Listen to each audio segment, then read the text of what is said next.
সমাজ ছাত্র জনতা যারা এই বিপ্লব ঘটিয়েছে তাদেরকেও আমাদেরকে এবং বিভিন্ন রাজনৈতিক দল সবাইকে আমি বিনীতভাবে অনুরোধ করব এই কার্যক্রমে পুলিশের আজকের এই অবস্থায় আপনারা আমাদের পাশে দাঁড়ান এবং আমরা যাতে সক্ষমতা নিয়ে আমাদের আগের অবস্থায় ফিরে আসতে পারি সেই জন্য আমি আপনার সবার কাছে সহযোগিতা কামনা। যে কর্মবিরতির কথা আমাদের যে ফোর্সে বলেছে এটা হয়তো তাদের ভিতরে একটা মনের কষ্ট থেকে হয়তো বলেছে।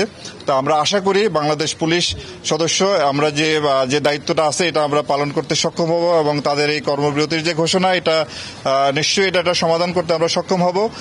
আর আমরা সবার সাথে যোগাযোগ করতেছি, কথা বলতেছি এবং যে আপনারা যে বললেন যে নেতিবাচক কিছু কার্যক্রমে সেটা আপনারাই ভালো বলতে পারেন, আপনারাই ভালো জানেন যে আপনারাই জানেন এই বিষয়টি।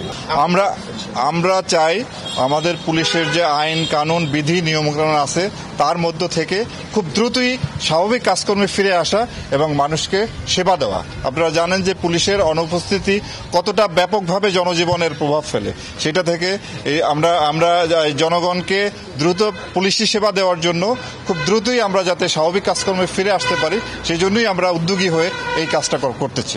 এটা আপনার যে একটা অন্তর্বর্তীকালীন সরকার গঠন করা হচ্ছে, সেই সরকার গঠন করতে হলে সরকারের যে সর্বোচ্চ মহলে তাদের নীতি নির্ধারণী সিদ্ধান্তের পরিপ্রেক্ষিতে আমরা পরবর্তী ব্যবস্থা নিতে পারবো।